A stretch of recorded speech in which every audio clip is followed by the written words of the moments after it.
verified way, and I'm going to tell you about the microscope. The microscope is an instrument that allows to see small things in a bigger way that are invisible to the naked eye.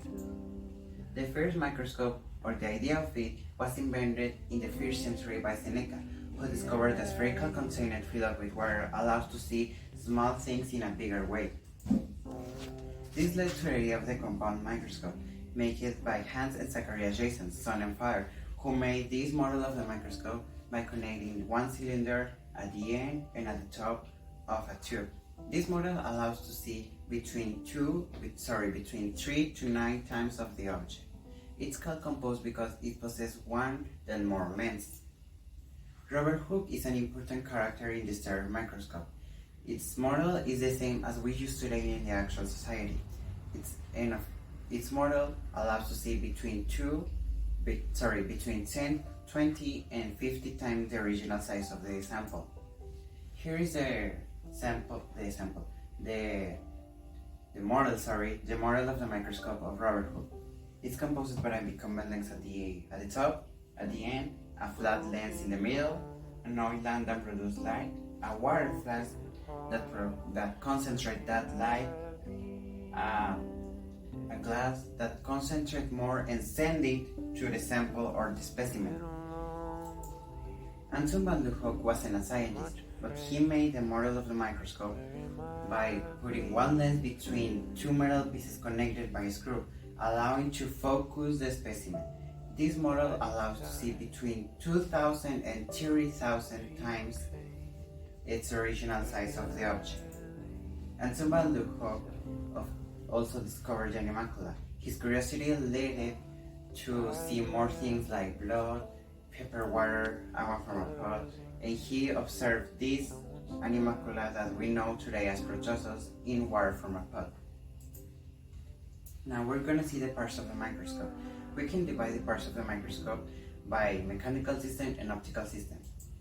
The mechanical system, here we have the base, and that provides us balance and stability in the microscope. The arm is the intermediate piece of the microscope and connects all of its parts. The stage is where we place the sample in the microscope. The stage clips holds the specimen in a secure position in the microscope. The coarse focusing knob allows to adjust the vertical position of the specimen by white displacement slowly. The fine focusing knob focusing the specimen more precise by moving the stage.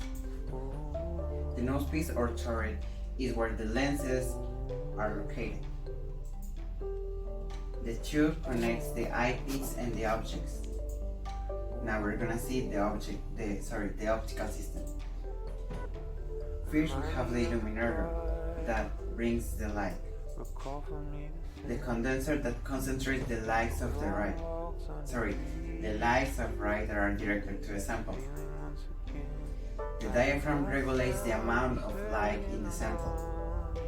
The objective lenses are the closest lenses to the sample of the object. The eyepiece lenses provide us a second magnification of the sample, and it's where we put our eyes. Now we're gonna on the cell theory.